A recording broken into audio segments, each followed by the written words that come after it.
masti.in।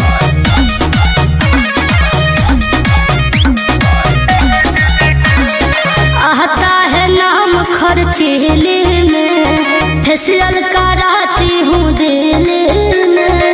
बाबा मेकअप खाबो का। अरे आता है नाम खर्चीले में, मेकअप कराती हूँ दिल में। सुनो क्या चार नौकर लगे पीछे रहते हैं। लगा दे आग पानी में, का कहूँ? जवानी उसको कहते हैं। दे बाप की दौलत फुटाने उसको कहते हैं। लगा दे आग पानी में, जवानी उसको कहते हैं। कैसे तो ऐसे करिए। अब मुझे समझाने लगे।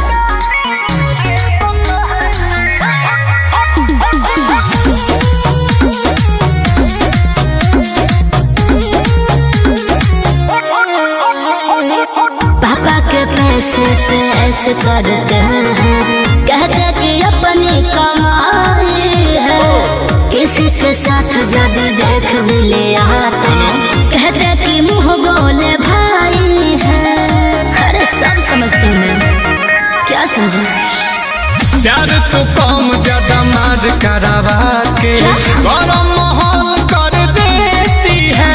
अच्छा। लिख के आई लव यू वाला मैसेज सेंड टू ऑल कर देती है। सुनो, वो भी तो लव यू टू सबको कहते हैं। लगा दे आग पानी में, जवानी उसको कहते हैं। कहते बाप की दौलत फुटाने उसको कहते हैं। लगा दे आग पानी में, जवानी उसको कहते हैं। अरे यार कहाँ से पागल आ गया?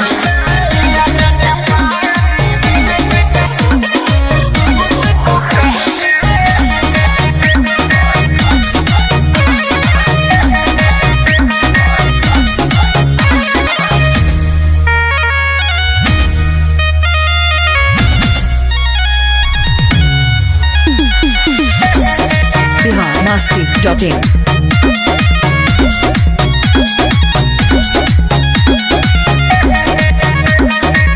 आजकल के लड़के धोखेबाज बढ़ते रहते हैं कहीं गो के फेरे में। ऐसा नहीं है। कहने के नाम पे थिएटर ले जाते तो कभी बुलाते हैं डेरे में। सिनेमा चालू। सुनो सनम हम लड़के तो कम लड़कियां ज्यादा रखती अंधेरे में। जाओ ना। डाली के इंस्टा पर लुक नया नया रखती है।